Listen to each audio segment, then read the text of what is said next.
नमस्कार दोस्तों, राधे राधे। कैसे हैं आप सब लोग। तो दोस्तों, जय माता दी। हमारी नवरात्रि चल रही है और लगभग ख़त्म होने ही वाली है। तो आई होप सभी लोगों ने बहुत ही अच्छे से सेलिब्रेट किया, बहुत अच्छे से मनाया अपना नवरात्रि। अभी क्वेश्चन ये आता है कि नवरात्रि के जो 9वां दिन है, यानी कि नवमी के दिन हम इन सामानों का क्या करें और किस तरह से इन सामानों का क्या क्या कर सकते हैं हम। तो सबसे पहले आते हैं बात, जो हमने घट स्थापना किया है, इसके नीचे ऐसे अष्टदल कमल बनाया है।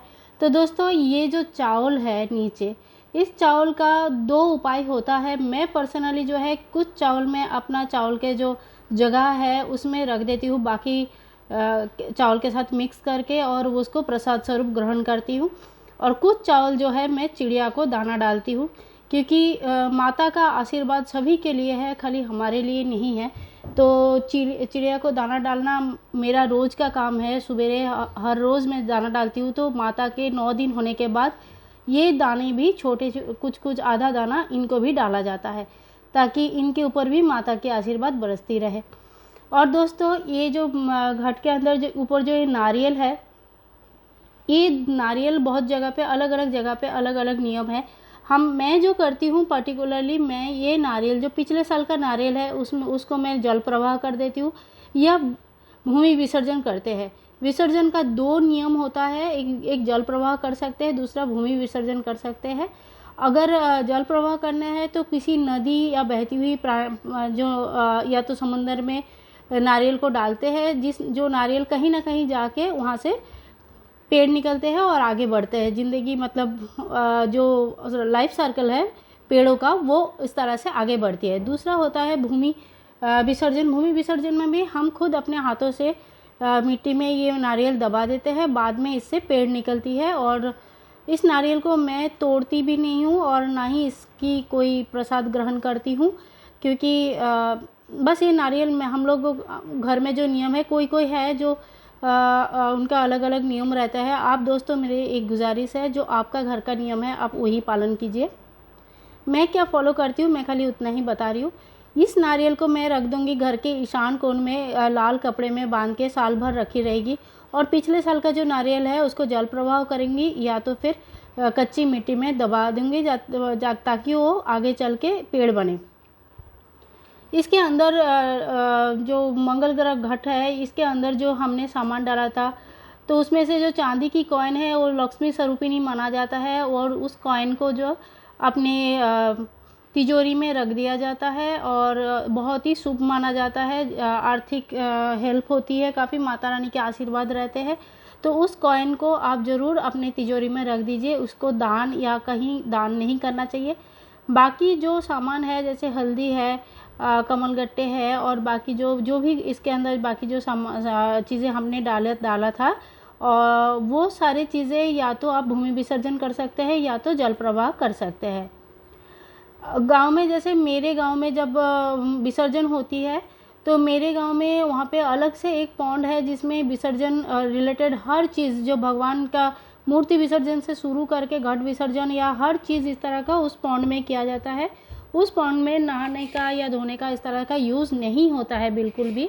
लेकिन जैसे अभी हम फ्लैट में रहते हैं, ऐसी शहरों में रहते हैं जहाँ सामने आसपास कहीं नदी या पॉन्ड या बहती हुई पानी की सुविधाएं नहीं है, तो वहाँ पे हम लोग नॉर्मली, जो मैं प्रेफर करती हूँ वो है भूमि विसर्जन। पानी जो है बहुत ही मंगलमय पानी है इस घाट का। तो ये पानी पूरे घर में थोड़ा छिड़कना चाहिए सभी को। गंगा जल के समान ये पवित्र पानी है।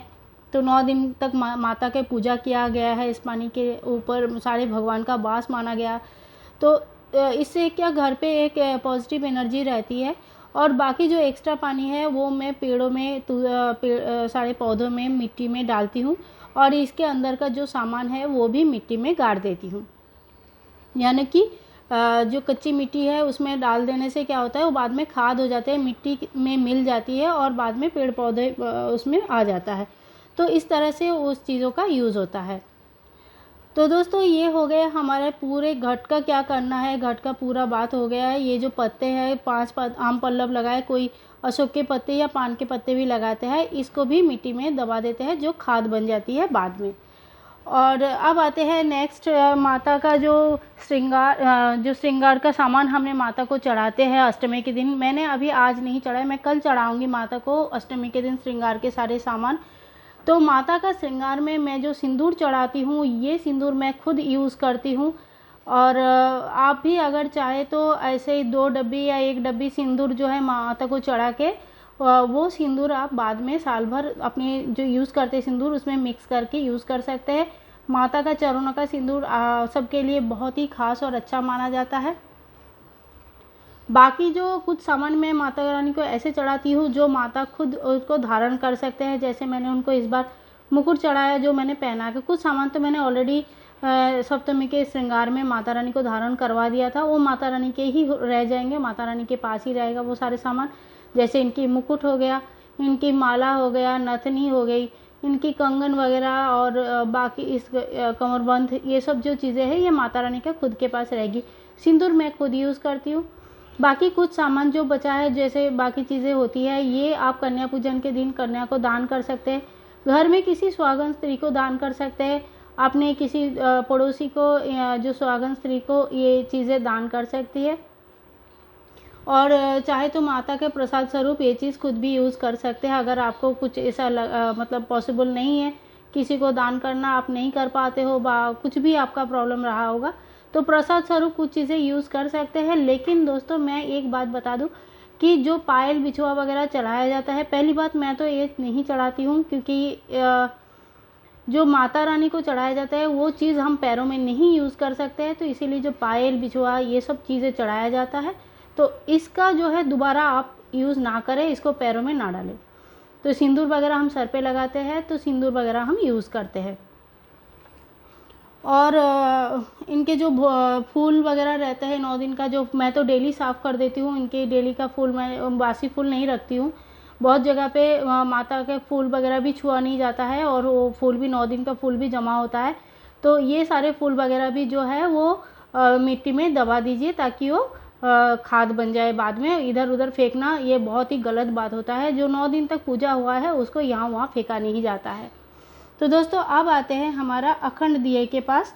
अखंड दिया जो है ये अखंड दिया घी या तिल के तेल जिससे भी आपने जलाया होगा, अभी तो अखंड दिया को नवमी के दिन पूरा दिन जलने देना है। इनको ऐसा नहीं है कि नवमी आ गई अष्टमी ख़त्म हो गया तो बुझाना नहीं है। सबसे पहली बात है, इस दिया को अपने हाथों से कभी भी नहीं बुझाना है। हाँ, नवमी के दिन के बाद ज़्यादा तेल इसमें ना डालें, जितना तेल है उतना तेल में ये कंप्लीट अपना जो दिया प्रज्वलित रहे। और ये पूरी तेल जब तक है या घी जब तक है तब तक ये दिया जलती रहेगी।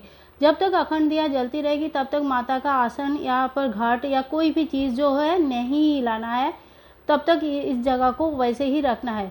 तो इस तरह से तेल या घी का अरेंजमेंट कीजिए ताकि ये नवमी के दिन आराम से चल जाए और बाद में नवमी के शाम को जब नवमी छूट जाती है तब हम आसन को अखंड दिया और मंगल घट या घट स्थापना जो हमने घट स्थापना किया है उनको हम हटा पाए।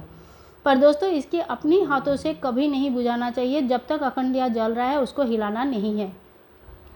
गणपति जी के जो चावल में हमने गणपति जी को बैठाया है या इनको जो दुर्वा घास है, ये सारे चीज़ें जो है और ये भी जो चावल है ये भी आप प्रसाद रूप में अपने पास रख सकते हैं।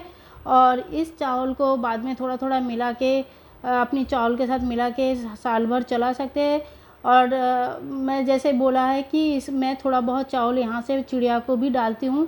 और क्योंकि हमारे घर में चिड़िया तो हर सुबह उनका डेली आना है, एकदम फिक्स है कि कबूतर आते हैं, गौरैया आते हैं, बहुत सारे चिड़िया आती है जो आके दाना उनका फिक्स रहता है, तो इसीलिए मैं उनके लिए भी थोड़ा सा उठा के रखती हूँ। तो दोस्तों ये था हमारी नवरात्रि का जैसे सामान का क्या करना है, अखंड दिया और मंगल घट का क्या करना है, इसकी पूरी वीडियो। आशा करती हूँ ये वीडियो आपको पसंद आई होगी। अगर पसंद आए तो लाइक शेयर कमेंट करना बिल्कुल ना भूलें। और दोस्तों मिलते हैं नया वीडियो में, तब तक के लिए टाटा बाय बाय, जय माता दी।